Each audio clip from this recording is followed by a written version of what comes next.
The Hedgehog franchise is now 30 years old, kept alive by generations of fans, though for years many people claimed that the franchise had become stagnant and bankrupt, with entries in the popular games series being considered lackluster, both from a gameplay and story perspective. Yet despite all this, 2022 has ended up being Sonic's biggest year ever. It can be now safely said that Sonic is not only now a multimedia brand, but a multimedia brand with legs. Between two successful box office runs, the latest game selling well and being well received, the IDW comics still selling, and the new Netflix show, The Blue Blur Never Looked Healthier.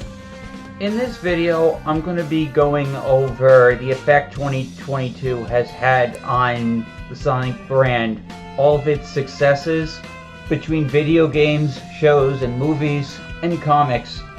Basically, this video is going to be a timeline of everything Sonic that happened this year. We're also going to be going over one particular blemish, but a blemish that, compared to everything else good that happened with Sonic this year, isn't that big a deal in comparison to all the good.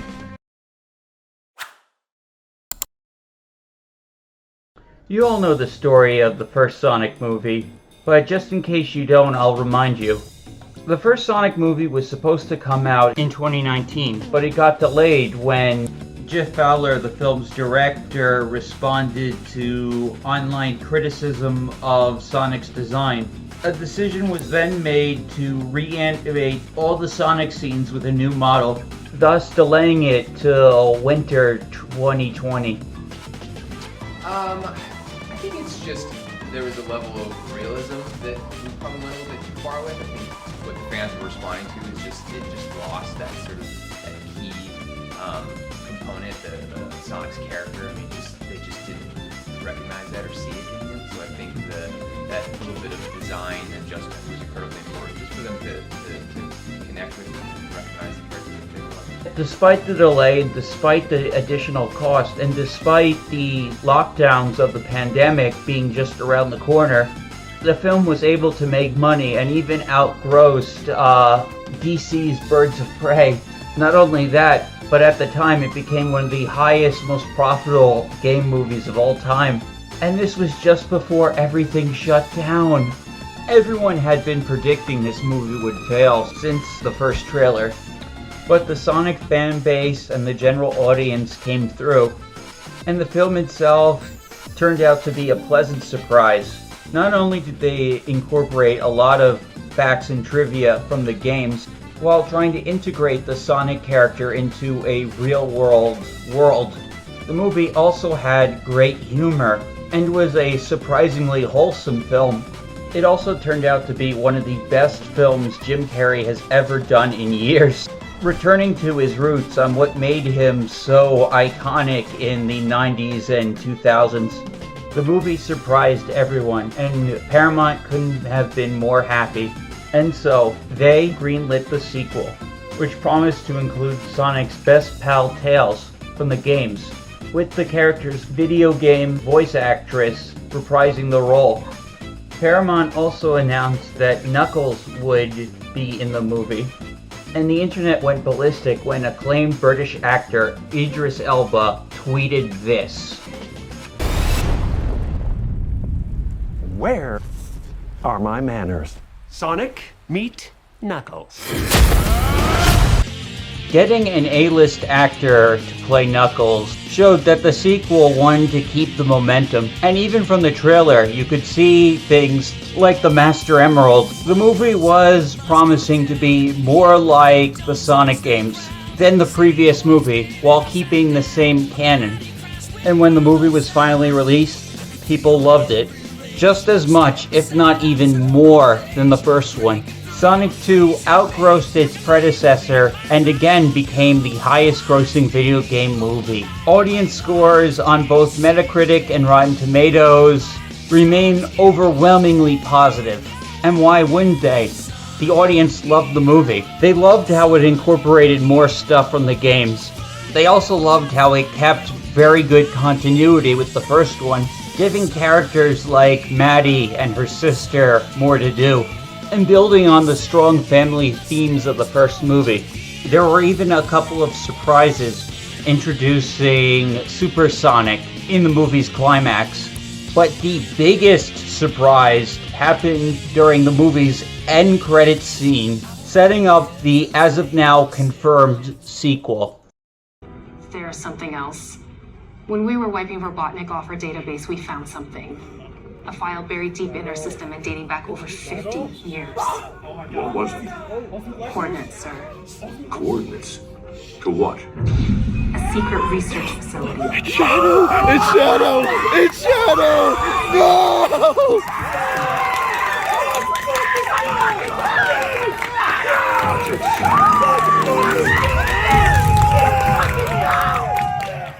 Shadow is undoubtedly the second most popular character in the Sonic franchise.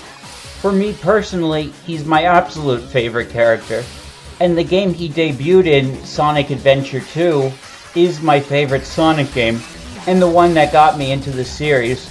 And while the planned third movie and the planned Knuckles show on Paramount Plus are ways off, Sonic still had a big year ahead of him.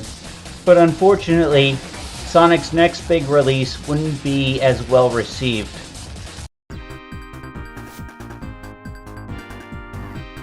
On June 23rd, Sega released Sonic Origins, a collection of full-blown remasters and remakes of the original Sonic Genesis games, which also included Sonic CD. This remastered Sonic collection was headed by the team that made the retro-inspired Sonic Mania, which was a well-received hit.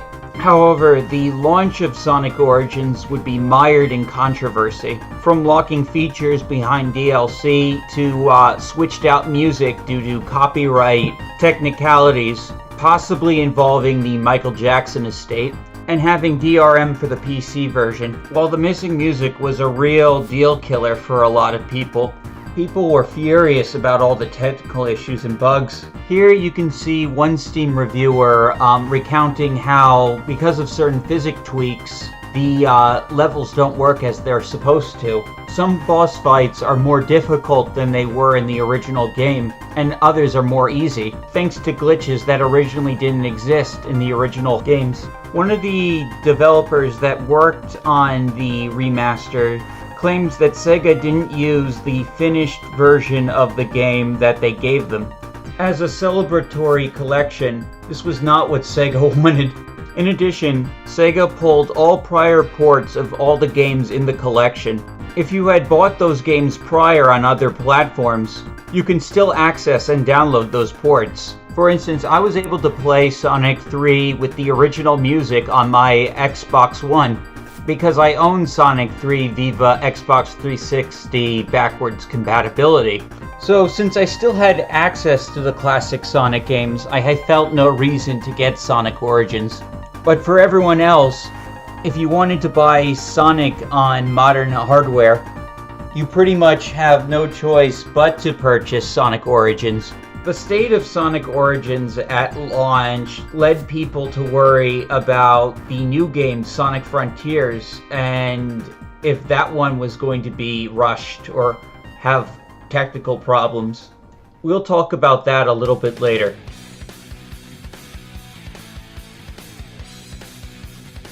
Sonic and his friends have had a very long history in the American comic book industry, originally published by Archie Comics. The Archie Sonic series became its own franchise, yet despite Sonic's long history with Archie Comics, the publication rights shifted to IDW Comics. However, writer Ian Flynn, who had written for Archie, became the head writer for a completely new series of comics with absolutely no connection to what came before with Archie. The first issue of IDW Sonic was published in 2018.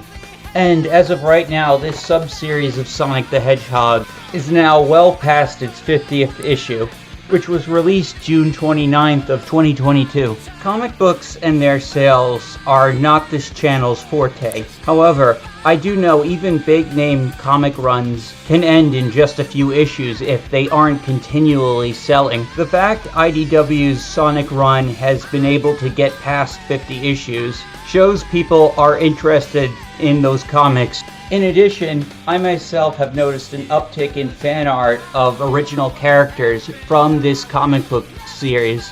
Ian Flynn himself was also chosen to be the lead writer of Sonic Frontiers, which tells me Sega likes how well the comics are selling. In a comic economy where manga greatly outsells comic books, maintaining interest and quality is the only way to survive. Sonic's past success with Archie may also be a factor to the sustainability of the IDW series.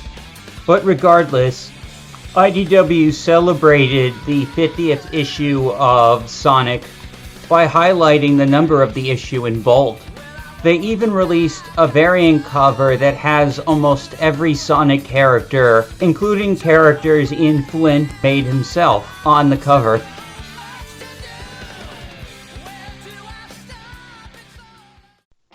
Now we go all the way to November 8th, 2022, with the release of the first mainline Sonic game in 5 years, Sonic Frontiers.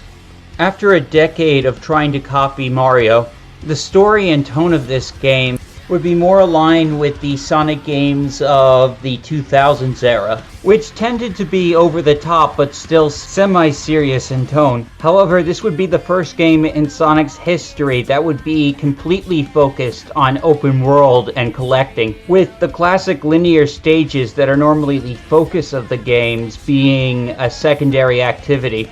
Eggman awakens an ancient set of islands of a long-lost race, and now him and Sonic's friends are trapped inside this ancient computer network. A voice tells Sonic that in order to free everyone, he needs to kill the 3 Titan robots that roam each of the islands. And as you explore the islands collecting Chaos Emeralds, you learn about the sad history of the ancients and their connection to the island's current residents, the Coco. This game is also really big on Sonic lore. You can find pieces of dialogue from Sonic and other characters reminiscing about events from past games, from Sonic 3 to Sonic Adventure 2, and even some of the newer games. These tidbits of sprinkled lore are the sure handiwork of Ian Flynn. Hearing words like Eclipse Cannon, Black Arms, and Dark Gaia made me feel like every story and every adventure was a part of this world. And it really highlights the rich history Sonic has if you dig deep enough. And while I'm really big on Sonic lore, the absolute highlight of this game were the Titan boss fights. Once you collect 6 Chaos Emeralds in any area, the path to each Titan will be revealed. The final Chaos Emerald will normally be on top of the Titan's head. As regular Sonic, you have to scale the Titan in order to collect the 7th Emerald and become Super Sonic. Each Titan has a killer boss theme performed by a live band. This has been something of a tradition when it comes to 3D Sonic games. And oh boy did it pay off here. The Giganto boss fight might be the best Super Sonic fight ever. Since the game's difficulty is scaled by how many power-ups you get, you aren't going to have many early on. It's during these fights that you have to put all the moves you've learned to the test. And so long as you don't overpower Sonic, you are in for some really engaging boss fights. Fights that perfectly balance gameplay and cinematics. Anyhow, the game scored great with audiences, with a high Metacritic user score and an overwhelming positive Steam user score. Sega has also revealed that the sales figures for Sonic Frontiers are well over 2.5 million copies worldwide across all platforms. As a longtime fan of the series, it was really nice to see a game that wasn't getting brutalized like Sonic Forces was.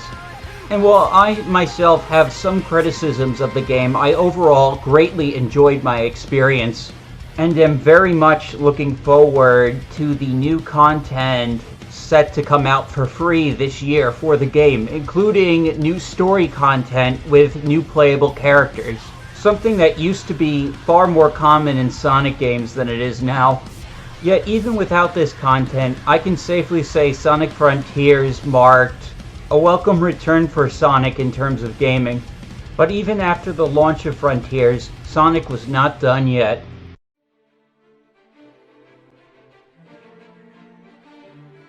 The last piece of Sonic media I want to discuss that was released in 2022 is Sonic Prime, an animated kids show that features Sonic traveling through the multiverse. All 8 episodes of the first season were released on Netflix on December 15th. I had the pleasure of binging all 8 episodes of the show and gave a general review of the season. I'll leave a link to the full review at the end of this video, but in summary, my personal experience with it was positive. The show's audience score on Rotten Tomatoes is also incredibly high. It also made it to the Netflix top 10 charts, to as high as number 4 on the list. Since Netflix rarely ever releases raw numbers, exact viewership is difficult to gauge, but its making into the top 10 does suggest viewership was high.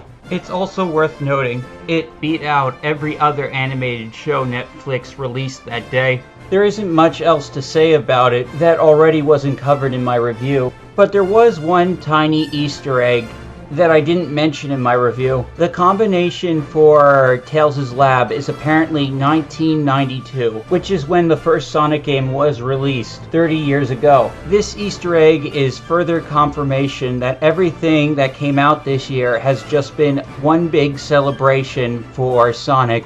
The show ends on a really big cliffhanger involving Shadow and Sonic, and I was just absolutely blown away by the line delivery, particularly with how close the voice actor emulated Shadow's earlier voice actors. I just had to tweet about it, and I ended up getting a response from the voice actor, Ian Hanlon. That was really cool, and he damn well earned the praise.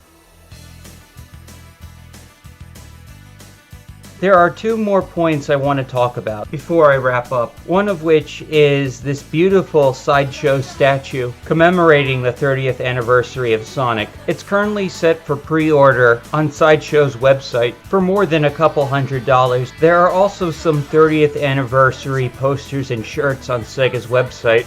The second thing I want to talk about that was definitely not planned was Yuji Naka, the creator of Sonic, getting arrested for insider trading twice in the same year. That year being the 30th anniversary of the character he created, though he hasn't worked for Sega in quite a long time. Just think about it. The Sonic franchise had multiple successes this year on multiple different media fronts, coinciding with the 30th anniversary of the character and franchise, and one of the co-creators gets arrested over a Dragon Quest mobile game.